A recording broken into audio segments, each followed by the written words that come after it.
John, what's up? Hey, what's up, Eric? How are you? I'm good, bro. Cool, cool. Thanks for taking the time out for the interview. I appreciate it.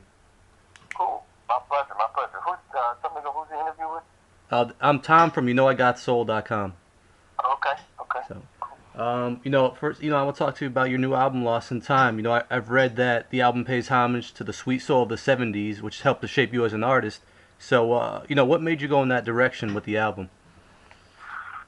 Well, it's just like not enough of it around today, especially in R&B. There's not enough, in my opinion, enough like real instrumentation, real musicianship.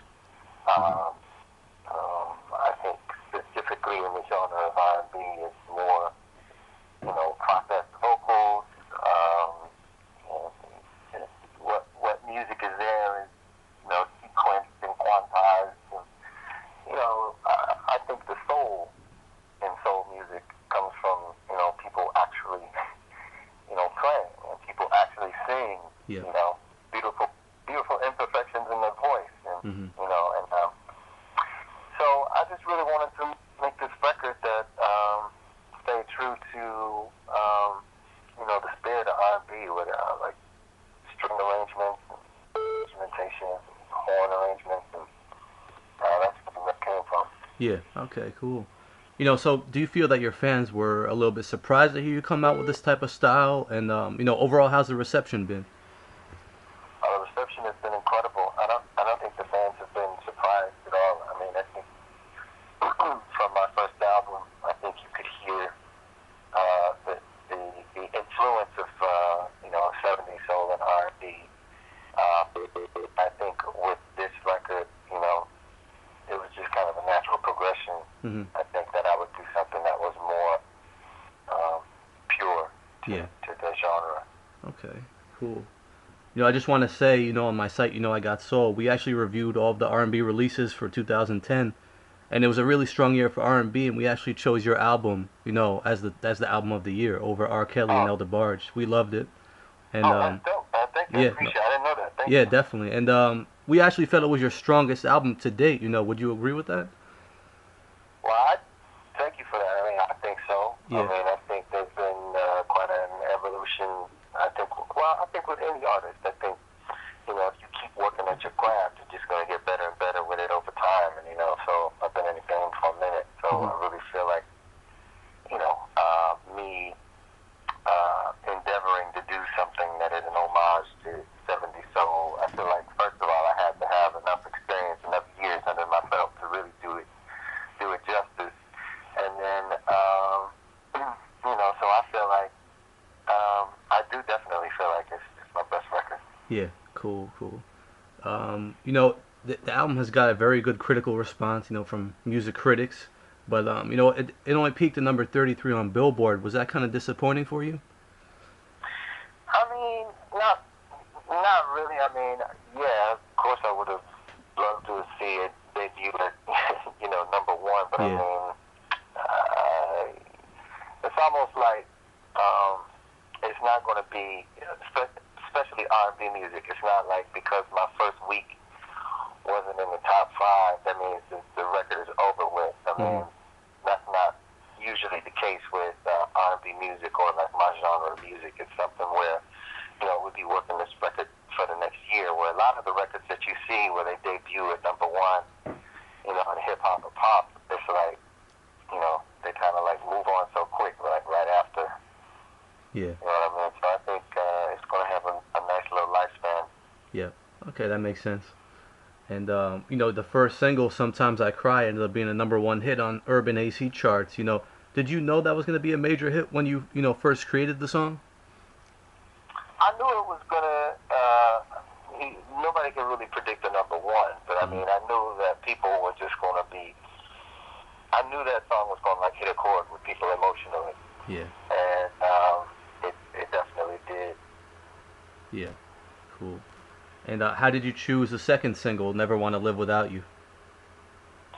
Well, I'm really not the best at picking singles, so it's usually a collaborative kind of thing between the label and myself. So, um, it just, I don't know, it just seemed like the natural song to go to next. Yeah. Considering the whole theme of the record is, this classic R&B sound, and Never Want to Live Without You with that like timeless string arrangement, Mm-hmm. my vocals, and the way my vocal is arranged and everything. It just kind of it says everything that I told people what this album was about. Yeah. And so it seemed like a matter of course. Okay. Yeah, I could imagine how hard it would be to pick the single because this album is so strong from beginning to end that you could have almost went with anything there. I just love it. Thank you, sir. I appreciate that. No problem. One of my favorites from the album was actually the collaboration you had with your daughter on Summer Love. What was it like being able to work with her on that song? Thank you, man. I appreciate that. Yeah, that's actually one of my favorites too. It's great working with India because she's very quick in the studio, and I've worked with a lot of vocalists who been doing it professionally for like 10, 20 years, and it may take them a minute to like grasp onto a vocal part, or but India just does me proud, man. She just goes in there and knocks it out, and she's very talented. She's a talented writer also. Yeah. And so we're gonna be working on some of her music in the next few months. Okay, cool. Yeah, I thought it was real cool that you were able to do that type of collaboration, with your daughter. So. Yeah, man. I mean, any opportunity to hang out with my daughter is a great hit. Yeah, good stuff. So, you originally did a collaboration with Faith on Georgie Porgy late in the '90s, and then you came back together to do another song on this album. What was it like? What's it like working with her in the studio? Well, the first time I worked with Faith, it was just such an enjoyable experience because I've always been a big Faith fan. I think she's just an incredible vocalist.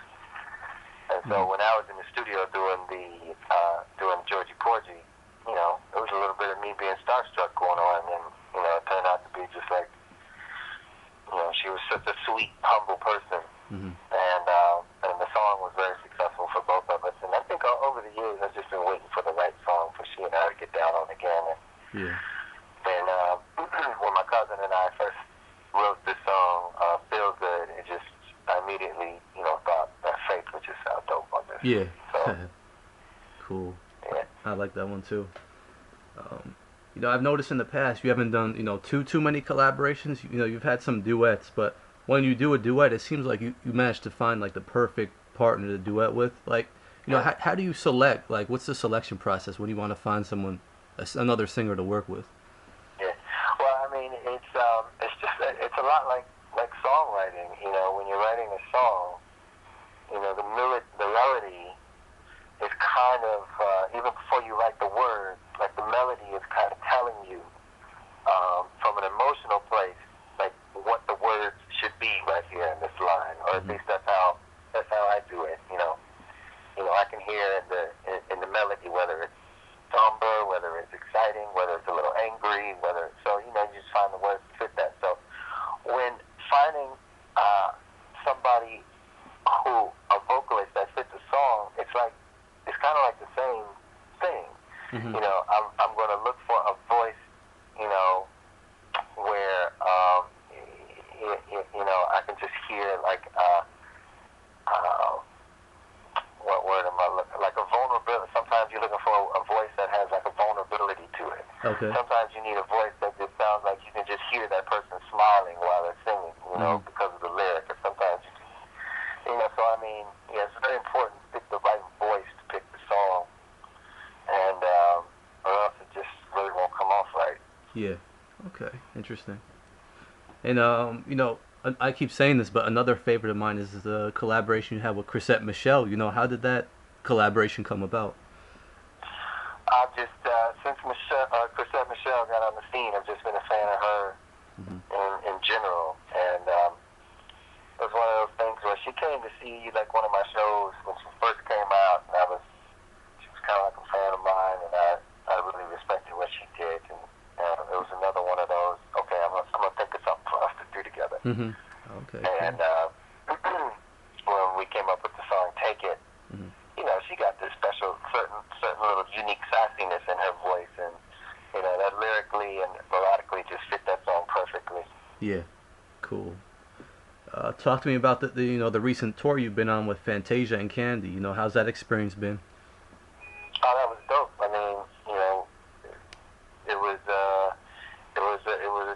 free tour. It was, but Candy and Fantasia were just sweethearts and wonderful to share the stage with, like personality-wise, and then musically, it was just as enjoyable. And I would love an opportunity to work with them again. Yeah, cool. I was reading in your bio that in the late 80s you were part of the group Gerard, a family group, and then after the group disbanded, you took a job with UPS. I was wondering, at that point in your life, did you ever realistically believe you'd be at, where you are today? Well, it's interesting. I mean, when you have dreams, I think if you never let them go, they can actually fuel you. But I mean, to answer the question, because I never let the dream go. So while I was there working at UPS doing something that I didn't want to do, I would let that dream just motivate me. Yeah. So, I mean, for everybody out there who, they may not be doing what they're doing in life, but they got some other aspirations, I just say, never let it go. And let those aspirations just put that fire underneath you. Yeah. Okay, cool. Back in the 90s, you did the song with Tamia, "Spend My Life with You," and people consider that timeless music, timeless R&B, and in general, they consider your music to be timeless music. How does it feel to have your music be considered like timeless and know that will live on?